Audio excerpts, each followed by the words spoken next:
देवी और सज्जनों, आज हम सब एक बहुत खास अवसर पर यहां एकत्रित हुए हैं। नेशनल स्टार्टअप डे का ये अवसर स्टार्टअप फाउंडर्स और इनोवेटर्स का ये समूह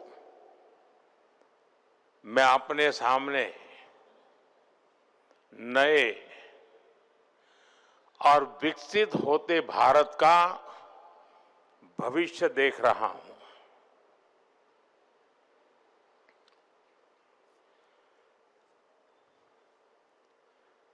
अभी मुझे कुछ स्टार्टअप की दुनिया के लोगों से उनके कुछ अचीवमेंट्स थे, उनके जो प्रयोग थे, उसे देखने का अवसर मिला। कुछ साथियों को सुनने का अवसर मिला। एग्रीकल्चर में काम कर रहे स्टार्टअप, फिनटेक, मोबिलिटी का सेक्टर, हेल्थ और सस्टेनेबिलिटी का फील्ड, आपके जो आइडियाज है वो सिर्फ मुझे नहीं, हर किसी को इम्प्रेस करने वाला है।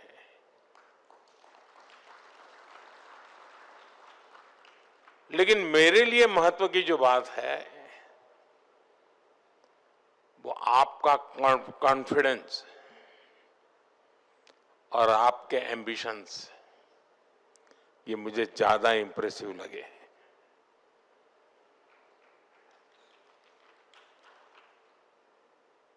आज से 10 साल पहले विज्ञान भवन में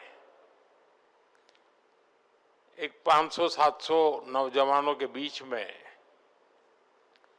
इस कार्यक्रम की शुरुआत की थी।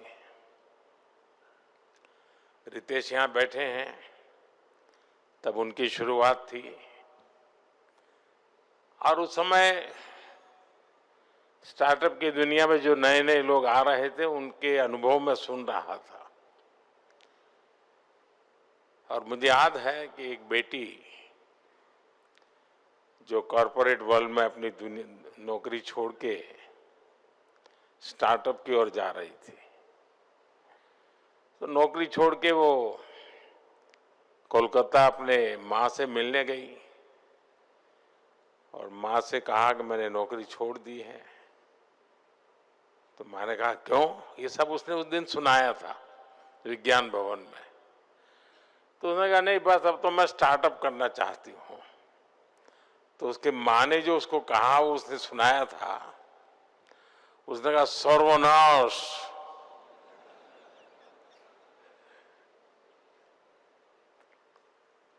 ये तुम बर्बादी के रास्ते पर क्यों जा रही हो?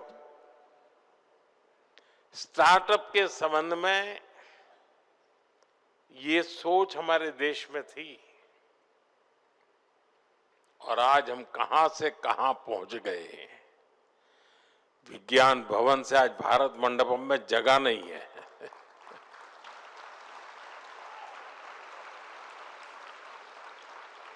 और मेरा सौभाग्य है कि मुझे इस एक सप्ताह में ही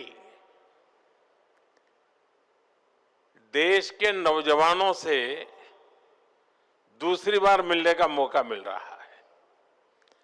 अभी 12 जनवरी को युवा दिवस पर मैं देश भर से आए हुए करीब 3000 युवकों से 2-2.5 घंटे तक उनको सुनता रहा था, उनके साथ बैठा था। और आज मुझे आप सबको सुनने का और मेरे देश के नौजवानों को उनकी शक्ति के दर्शन करने का मुझे सौभाग्य मिला है। साथियों, सबसे अहम बात यह है कि भारत के युवाओं का फोकस रियल प्रॉब्लम सॉल्व करने पर है। हमारे वो यंग इनोवेटर्स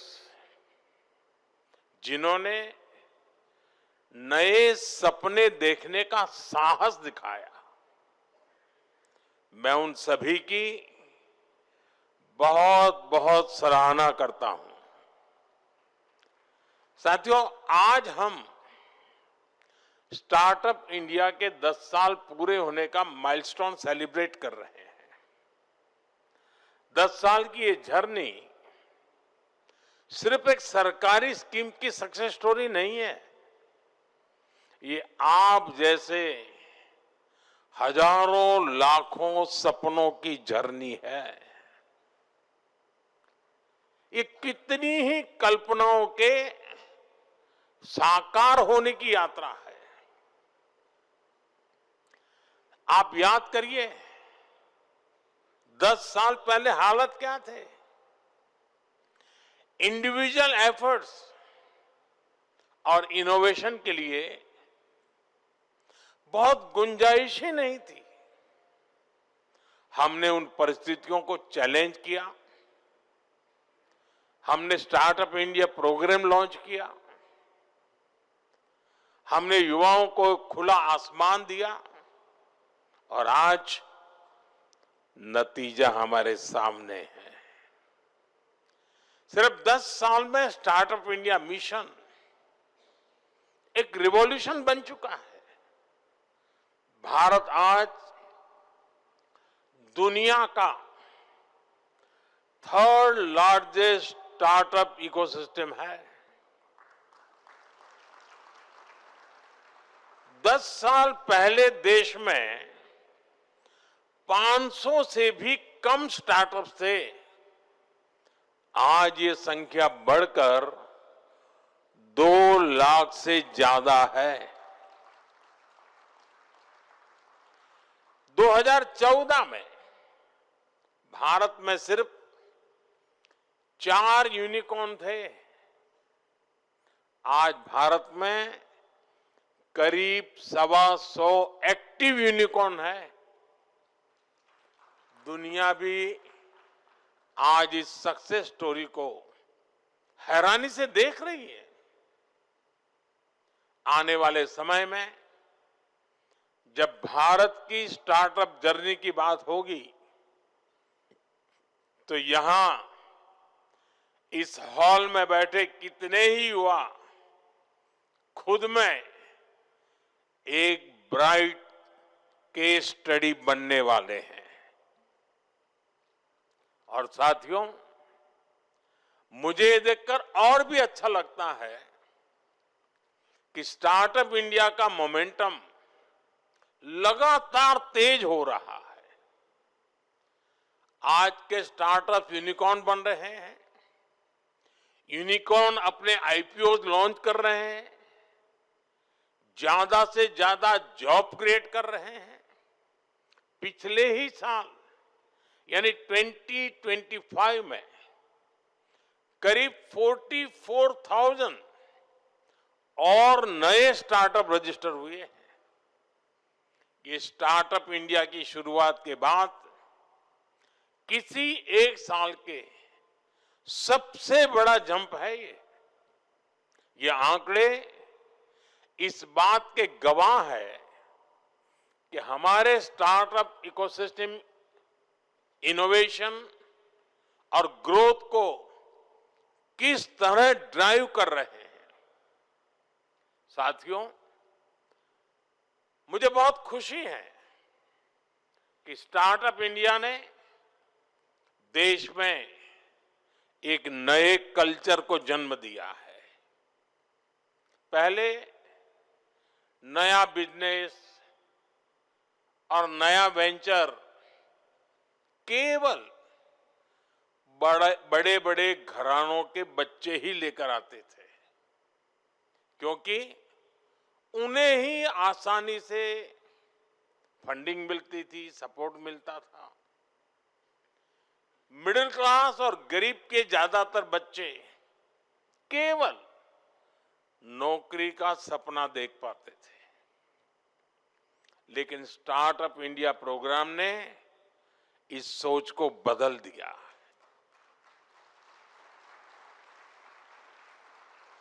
अब टियर 2 और टियर 3 शहरों के, यहां तक कि गांवों के युवा अपने स्टार्टअप खोल रहे हैं और यही हुआ आज सबसे ज्यादा जमीनी समस्याओं का समाधान देने की लगातार कोशिश कर रहे हैं। समाज और देश के लिए कुछ करने का ये जज्बा मेरे लिए इस भावना का, इस स्पिरिट का बहुत महत्व है। साथियों, इस बदलाव में एक बड़ी भूमिका देश की बेटियों की रही है। आज 45% से ज्यादा रिकॉग्नाइज्ड स्टार्टअप में कम से कम एक महिला डायरेक्टर या पार्टनर है।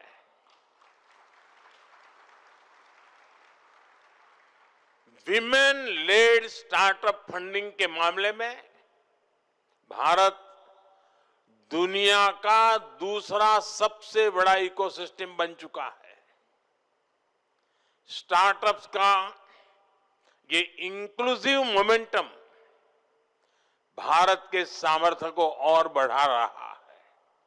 साथियों, आज देश स्टार्टअप रिवॉल्यूशन में अपना भविष्य देख रहा है। अगर मैं आपसे पूछूं कि स्टार्टअप इतने मायने क्यों रखते हैं, तो शायद आप सबके अलग अलग जवाब होंगे। कोई कहेगा भारत दुनिया का सबसे युवा देश है, इसलिए स्टार्टअप्स के लिए अपॉर्चुनिटीज हैं। किसी का उत्तर होगा भारत दुनिया की सबसे तेजी से ग्रो कर रही मेजर इकोनॉमी है, इसलिए स्टार्टअप्स के लिए नए अवसर हैं। कोई कहेगा आज देश वर्ल्ड क्लास इंफ्रास्ट्रक्चर बना रहा है, भारत में नए नए सेक्टर्स उभर रहे हैं, इसलिए स्टार्टअप सिस्टम भी आगे बढ़ रहा है। ये सारे जवाब, ये सारे तथ्य सही है, लेकिन एक बात जो मेरे दिल को छूती है वो है स्टार्टअप स्पिरिट। मेरा देश का नौजवान आज कंफर्ट जोन में अपनी जिंदगी गुजारने के लिए तैयार नहीं है। उसे घिसी पीटी लीक पर चलना मंजूर नहीं है। वो अपने लिए नए रास्ते खुद बनाना चाहता है, क्योंकि उसे नई मंजिलें चाहिए, नए मुकाम चाहिए।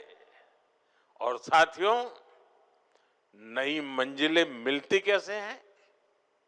उसके लिए हमें परिश्रम की पराकाष्ठा करके दिखानी होती है। और इसलिए हमारे यहां कहा जाता है, उद्यमेन ही सिद्ध्यन्ति कार्याणि न मनोरथैः। अर्थात कार्य उद्यम से सिद्ध होते हैं, केवल मनोरथ करने से नहीं होता। और उद्यम के लिए पहली शर्त है साहस। आप सब ने यहां तक पहुंचने के लिए कितना साहस किया होगा, कितना कुछ दांव पर लगाया होगा। पहले देश में रिस्क टेकिंग को डिस्करेज किया जाता था, लेकिन आज रिस्क टेकिंग मेन स्ट्रीम बन गया है। मंथली सैलरी से आगे सोचने वाले को अब केवल एक्सेप्ट ही नहीं, लेकिन अब उसे रिस्पेक्ट किया जाता है। जिन रिस्क टेकिंग आइडियाज को पहले लोग फ्रिंज मानते थे, वो अब फैशन बन रहा है। साथियों, रिस्क टेकिंग पर मैं खास तौर जोर देता रहा हूं, क्योंकि ये मेरी भी पुरानी आदत है। जो काम कोई करने के लिए तैयार नहीं होता, ऐसे काम जो दशकों से पहले की सरकारों ने नहीं छुए, क्योंकि उनमें चुनाव हारने का, कुर्सी जाने का डर था। जिन कामों के लिए लोग आकर कहते थे ये बहुत पॉलिटिकल रिस्क है, मैं उन कार्यों को अपना दायित्व समझकर जरूर करता हूं। आपकी तरह ही मेरा भी मानना है, जो काम देश के लिए जरूरी है वो किसी न किसी को तो करना ही होगा, किसी को तो रिस्क लेना ही होगा। नुकसान होगा तो मेरा होगा, लेकिन अगर फायदा होगा तो मेरे देश के करोड़ों परिवारों को फायदा होगा। साथियों, पिछले 10 वर्षों में देश में एक ऐसा इकोसिस्टम तैयार हुआ है जो इनोवेशन को बढ़ावा देता है। हमने स्कूलों में अटल टिंकरिंग लैब बनाई ताकि वहां बच्चों में इनोवेशन की प्रवृत्ति बने। हमने हैकेथॉन शुरू किए ताकि हमारे युवा देश की समस्याओं के समाधान दे सके। हमने इंक्यूबेशन सेंटर्स बनाए ताकि संसाधनों की कमी से आइडियाज की डेथ न हो। साथियों, एक समय में कॉम्प्लेक्स कंप्लायंसेस, लंबी अप्रूवल साइकिल्स और इंस्पेक्टर राज का डर ये इनोवेशन की सबसे बड़े रुकावट थे। इसलिए हमने ट्रस्ट और ट्रांसपेरेंसी का माहौल बनाया। जन विश्वास एक्ट के तहत 180 से ज्यादा प्रोविजंस को डीक्रिमिनलाइज किया गया है। हमने आपका समय बचाया ताकि आप इनोवेशन पर फोकस कर सकें। आपका समय लिटिगेशन में बर्बाद न हो। खासतौर पर स्टार्टअप्स के लिए कई लॉज में सेल्फ सर्टिफिकेशन की सुविधा दी गई। मर्जर और एग्जिट को आसान बनाया गया। साथियों, स्टार्टअप इंडिया केवल एक स्कीम नहीं बल्कि एक रेनबो विजन है। ये अलग अलग सेक्टर्स को नई अपॉर्चुनिटीज से जोड़ने का जरिया है। आप देखिए, डिफेंस मैन्युफैक्चरिंग, पहले क्या स्टार्टअप एस्टैब्लिश प्लेयर्स के साथ कंपटीशन की कल्पना भी कर सकते थे क्या? आईडेक्स के जरिए हमने स्ट्रेटेजिक सेक्टर्स में स्टार्टअप्स के लिए प्रोक्योरमेंट के नए रास्ते खोले। स्पेस सेक्टर, जो पहले पूरी तरह प्राइवेट पार्टिसिपेशन के लिए बंद था, उसे भी अब ओपन कर दिया गया है। आज लगभग 200 स्टार्टअप्स स्पेस सेक्टर में काम कर रहे हैं। इन्हें ग्लोबल मान्यता भी मिल रही है। इसी तरह ड्रोन सेक्टर को देखिए, सालों तक इनेबलिंग फ्रेमवर्क के अभाव के कारण भारत काफी पीछे छूट गया। हमने आउटडेटेड रूल्स हटाए, इनोवेटर्स पर भरोसा किया। साथियों, पब्लिक प्रोक्योरमेंट हमने जेम यानी गवर्नमेंट ई मार्केट प्लेस के जरिए मार्केट एक्सेस को बढ़ाया है।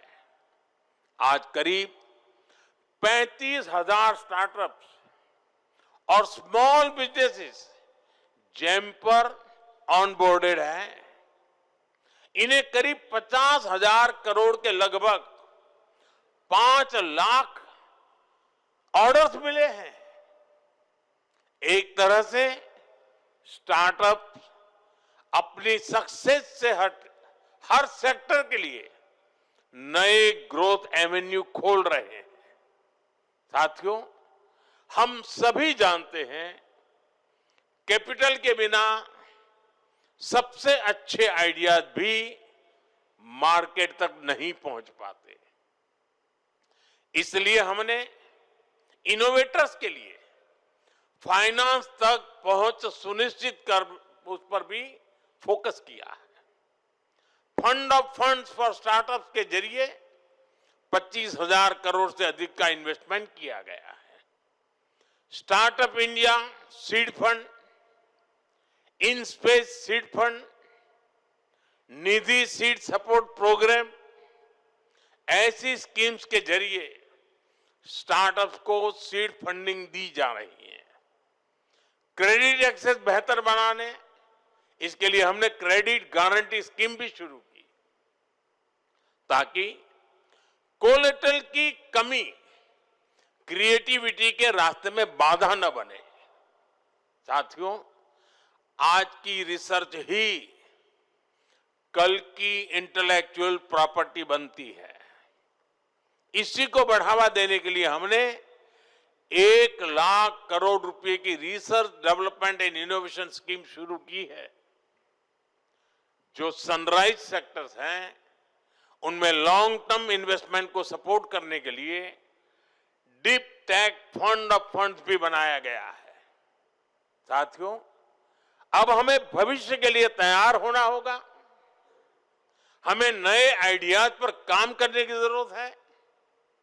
आज कई ऐसे डोमेन्स उभर रहे हैं जो कल देश में इकोनॉमिक सिक्योरिटी और स्ट्रेटेजिक ऑटोनॉमी में अहम रोल निभाएंगे। एआई का उदाहरण हमारे सामने है। जो राष्ट्र एआई रिवॉल्यूशन में जितना आगे होगा, उसके पास उतना ही एडवांटेज होगा। भारत के लिए ये काम हमारे स्टार्टअप्स को करना है। और आप सबको मालूम होगा, फरवरी में एआई की ग्लोबल कॉन्फ्रेंस हमारे यहां हो रही है। एआई इंपैक्ट समिट हो रही है। वो आप सबके लिए भी बड़ा अवसर है। और मैं जानता हूं, इस काम में हाई कंप्यूटिंग कॉस्ट जैसे कितने चैलेंजेस हैं। इंडिया एआई मिशन के जरिए हम इनके सॉल्यूशंस दे रहे हैं। हमने 38,000 से अधिक जीपीयूज ऑन बोर्ड किए हैं। हमारा प्रयास है कि बिग टेक्नोलॉजी स्मॉल स्टार्टअप्स के लिए भी आसानी से उपलब्ध हो। हम ये भी सुनिश्चित कर रहे हैं कि इंडिजीनियस एआई भारतीय प्रतिभाओं द्वारा भारतीय सर्वर्स पर ही तैयार हो। इसी तरह के प्रयास semiconductors, data centres, green hydrogen और कई अन्य सेक्टर्स में भी किए जा रहे हैं।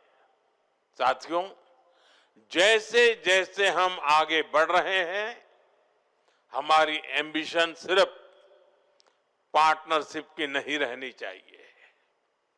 हमें ग्लोबल लीडरशिप का लक्ष्य रखना होगा। आप नए आइडियाज पर काम करें, प्रॉब्लम्स को सॉल्व करें। बीते दशकों में हमने डिजिटल स्टार्टअप में, सर्विस सेक्टर में काफी शानदार काम किया है। अब समय है कि हमारे स्टार्टअप मैन्युफैक्चरिंग पर ज्यादा ध्यान दें। हमें नए प्रोडक्ट्स बनाने होंगे। हमें दुनिया के बेस्ट क्वालिटी के प्रोडक्ट्स बनाने होंगे।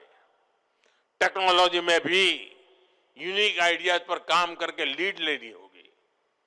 भविष्य इसी का है।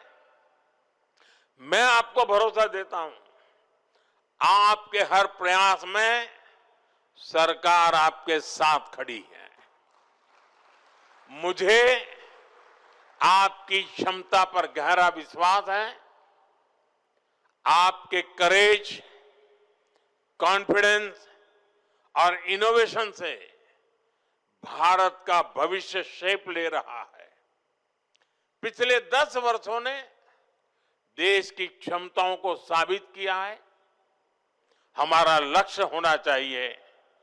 आने वाले 10 वर्षों में भारत नए स्टार्टअप ट्रेंड्स और टेक्नोलॉजीज में दुनिया का नेतृत्व करे।